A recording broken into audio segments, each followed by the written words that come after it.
Hi, my name is Lauren, and today I want to chat with you about living life above the joy line. And if you are not familiar with the work of the Joy Money Matrix, it is a tool that I created so that I could have a better way of making strategic decisions in my own business that prioritize both joy and revenue. Because what I was looking for as a fairly unstructured entrepreneur who'd been in it for well over a decade, close to 2 decades, I felt like I was struggling on where to parse how to use up my time and money in the way that would achieve my goals. At the same time, I wanted to make sure that I had ample space in my life for fulfilling relationships, for a deep creative practice, for a vibrant spiritual practice, and a happy home life. And it felt like none of the tools out there accommodated all that. So I created it. And today we're talking about specifically the concept of living above the joy line. And the joy line is this line you see right here on my Joy Money Matrix. And I'm going to get to that in a moment. But I want to start out with an acknowledgement and a caveat. Some of you know that I am doing my darndest to offer business tools that are trauma informed. And what that means is that we have to acknowledge that everyone is coming to the experience of life with a different history, and that I can't take away that past, but I can do my best not to dig around in it to make people feel things just so that I have an end goal of them buying my stuff. Okay. So with that as a context, I want to share with you that living life above the joy line is in fact a privilege. And it is a concept that actually applies to people who are living in incredible hardship of any kind. And I'm going to talk about sort of the history of joy and hardship. And know that this is a bigger conversation. It's a topic I look forward to embracing more of. This week, it's April 20th, 2021. God, weird. And we have just had a spate of mass shootings and extrajudicial killings by cops of people of color. And I acknowledge that because our country is going through incredible, I hope, birthing pains.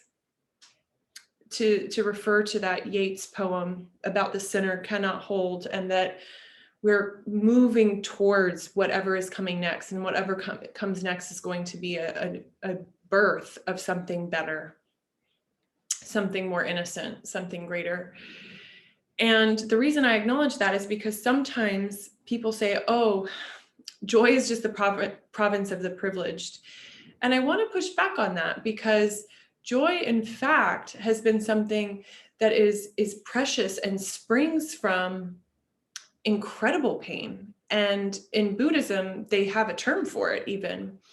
They call it sad joy, because inherent, implicit in the joy is the sadness that you experience, so that you have the capacity to experience the opposite of that, which is the joy. And it's holding those two together. That paradoxical approach to life is what really marks our evolution as people, as consciousness, to another level. And when we cannot acknowledge the sad and the joy at the same time, we know that there's more digging to do, right? There's more growing to do. There's more learning to do. And so the sad and the joy have to come together. In fact, some of the greatest writings about the concept of joy, some old stuff, come from people who are enslaved, imprisoned, dying from disease. And it's because they are touching the depths of human emotion, so that they can also experience they have the capacity to experience the heights. Because it's when you're in the depths that the heights become that much more potent. And I have a quote. It's on every single Joy Money Matrix box that goes out, because I think it's important not to just stay on one side of the spectrum, right? We don't want to just be all joy all the time. La, la, la, la, la. I'm ignoring everything else. That's not the point. And the quote is, "For happiness, one needs security." That's Maslow's hierarchy. "But joy can spring like a flower, even from the cliffs of despair." That's a quote from Anne Morrow Lindbergh. And I love that quote. I wish I had had it years ago when I was in despair. That would have been very helpful, gosh. And maybe when you're suicidal, that's like the last thing you need. I don't know. Because it's hard to even conjure those depths when you're out of them at times. You know that you've been there, but it's hard to come back and be like, oh, right. Okay, I've been in that cave. I've been in that hole. What was really going on at that time? In any case, I do think that we need both and. And so when I say do your joy, or when I say live above the joy line, I want you to know that it comes with this entire context, a conversation that I will continue to pull the threads of, because it's important to know that I am not just saying do joy if you have the privilege to do it, and that even when you're in despair, you should just do your joy, because that could be really tough too. And I understand that. So what does it even mean to live above the joy line? Well, I'm going to talk about it from a very granular, specific perspective, and then we can zoom out a bit and talk about the philosophy. So this is a joy money matrix. We have this axis is our joy axis. So the line is the midline, and the midline above it is joy, and below it is not so much joy. And then here we've got money, and money is here because I created this to be a business tool, and money is necessary to be sustainable in business. So I wanted to make sure I accounted for that. Now the joy line is the important one, because when we're getting together and we're doing a joy money matrix retreat, we put all of our stuff on stickies, like all of our activities, all of our products and services, all the things we want to do, and we put them up on the board related to how much joy we derive from them, and then how much money we derive from them. And it could be zero money or cost money to lots of money. And it could be like zero joy and I hate it, it's intolerable, all the way up to total joy, right? But when I talk about living life above the joy line, what I mean is that we as humans, if we start to prioritize small actions that are bringing us up here during our days, then we start to cultivate a different relationship with our joy. And usually it's interesting. When I ask people what gives them joy, they say things like hugging my grandchildren, getting out my watercolors, taking a walk on the beach, a really good cup of coffee from a real cup, reading a really good book, sitting by the fire.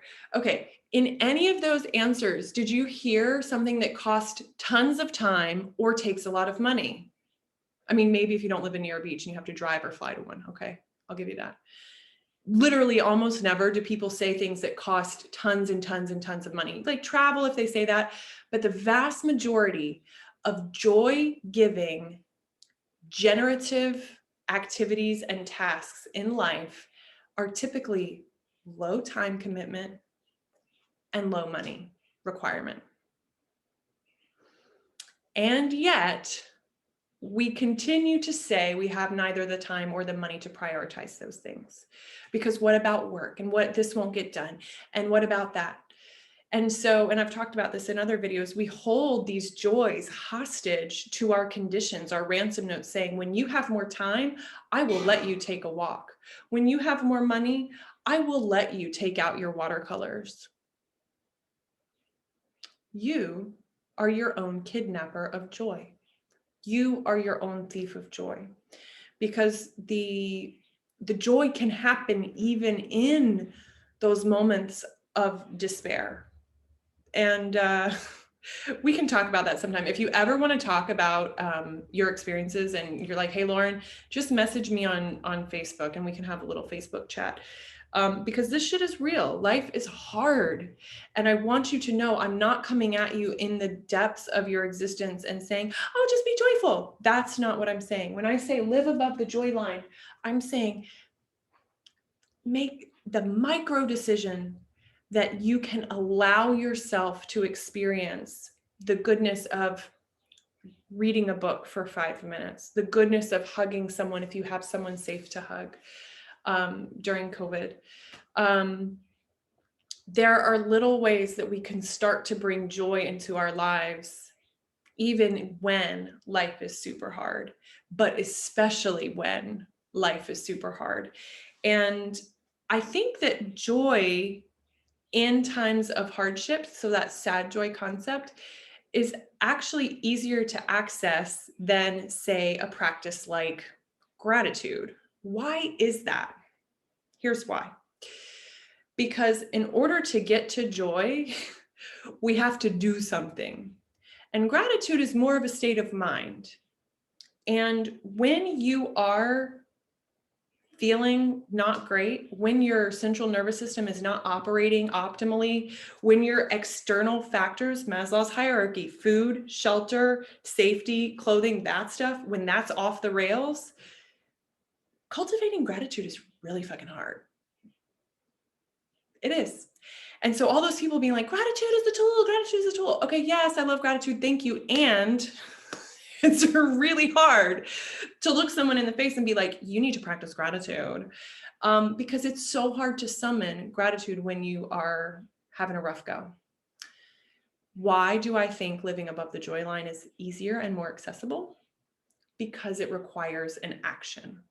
And when we are in those places, it's easier to change your physical actions than it is to change your mind. And so it's one of the reasons I have at some point in this year, I hope I'll launch a 28-day flow program about greater joy and greater revenues in your business. But the breakdown is that every day we're going to do something with our physiology first, then we're going to do something with mindset, then we're going to take strategic action, right? So this follows the same pattern. This is about making the joy physical first so that you get that ROE, the return on enjoyment, the return on energy, the return on emotion. And sometimes we have to go outside in, if you will. Gratitude is more of an inside out concept, but we're talking outside in. I think that's good for today. I invite you to consider what it would be like to live life above the joy line. Oh, one more thing. That doesn't mean that you stop doing all things that are not joyful, because then you would be a brat. And that's not what I'm advocating. We are grown-ups, right? And at this point, at some point, I would love to introduce Joy Money Matrix to teenagers. But we are grown-ups and we do things that we don't love sometimes. That's life. And it's okay. And it cultivates self-trust and consequently self-love when we show up for ourselves and do things that we don't want to do. So this is not a blanket permission slip to stop doing every single thing that you don't enjoy, but it is an invitation and an invocation to even just consider what gives you joy and then stop holding it hostage.